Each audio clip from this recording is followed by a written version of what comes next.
ইব্রাহিম ইবনে আদম আল-বালাখি রাহিমাহুল্লাহ তাআলা একসময় বলকের বাদশা ছিল। ওনার রাজ দরবার বসছে, এটা মনে হয় রাত্রে।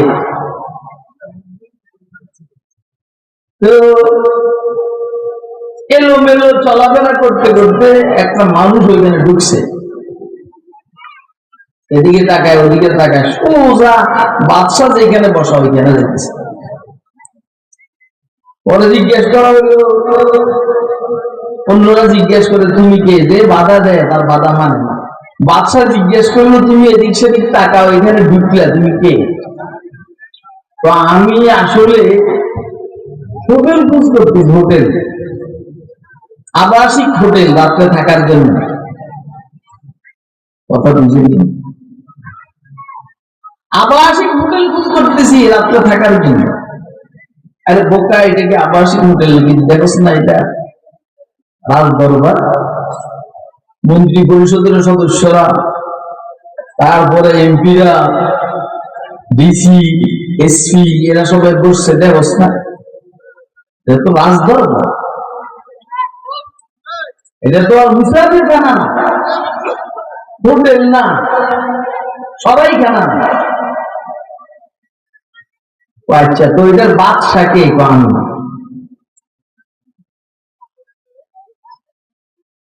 কতদিন থেকে আপনি? মোটামুটি 10-20 বছর। এর আগে কে ছিল? আমার বাবা। কত বছর? 20-30 বছর। এর আগে কে ছিল? আমার দাদা। এবার এখন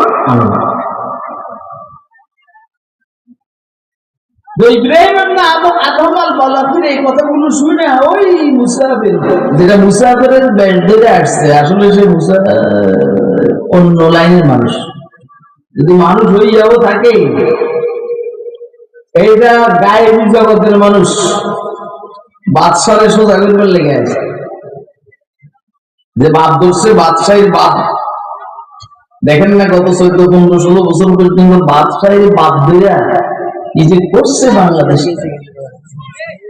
কথা বলেন, আপনি কি আমার কথা বুঝতেছেন? আমি বাগে বাগে এদিক সেদিকে একটু ধাক্কা মারবো। আমি রাজধানী ঢাকায় থাকি, বুঝলেন না? এতে যদি কারো মনে কষ্ট যায় না, যাওয়াই ভালো। আমাকে তো আমার ভাবেই কথা বলতে দিতে হবে।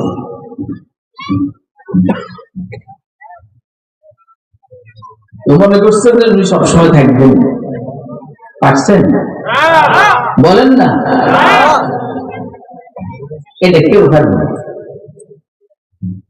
এটা কেউ পারবো না। এই জন্য কাহাকেও আল্লাহ দেশ চালাইবার দায়িত্ব দিলে ওইভাবে চলতে হবে। যদি মনে করো যে এটাই শেষ, আমার পর আর নাই, না না না না, তুমি শেষ হয়ে যাবে, চলবে। তো বললেন যে এটাকেই তো মুসাফির খানা বলে। তোমার দাদা ছিল নাই, তোমার বাবা ছিল নাই, তুমি আসো থাকবে না, এটাই তো মুসাফির খানা। আর তুমি বলতেছো রাজ দরবার। ইনশাআল্লাহ মুমিনের মূল রাজ দরবার হবে জান্নাত। কোথায় বলেন না? কোথায় কোথায় বলেন না? জান্নাত।